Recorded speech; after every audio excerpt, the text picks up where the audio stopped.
जर तुमचा stock broker भ्रष्ट झाला किंवा दिवाळखोर झाला तर घाबरण्याची काही गरज नाही.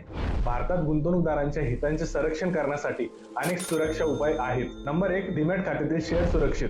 तुमचे शेअर्स डीमॅट खात्यात असतात, जे NSDL आणि CDSL या डिपॉझिटरीकडे नोंदवलेले असतात. ब्रोकरला तुमच्या डीमॅट खात्यातील शेअर्सला हात लावता येत नाही. शेअर्स तुमच्या नावावर असतात आणि सुरक्षित राहतात. नंबर 2, सेबीचे नियम. सेबी कडून ब्रोकरचे कडक नियमन केले जाते. दारांच्या पैशांचे वेगळे खाते ठेवणे बंधनकारक असते. नियमांचे उल्लंघन झाल्यास किंवा कोणी केल्यास त्यांच्यावर कडक कारवाई होते. Number 3, investor protection fund. Stock एक्सचेंजकडे गुंतवणूकदारांसाठी संरक्षण निधी असतो. ब्रोकर दिवाळखोर झाल्यास या निधीतून भरपाई मिळू शकते. NSE आणि BSE दोन्हीकडे हा फंड उपलब्ध आहे.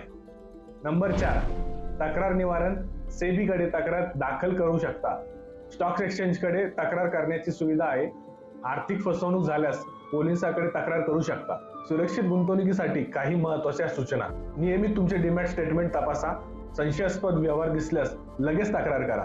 फक्त नोंदणीकृत ब्रोकरशीच व्यवहार करा. कोणत्याही ब्रोकरकडे रोख रक्कम देऊ नका. सर्व व्यवहारांची पावती जपून ठेवा.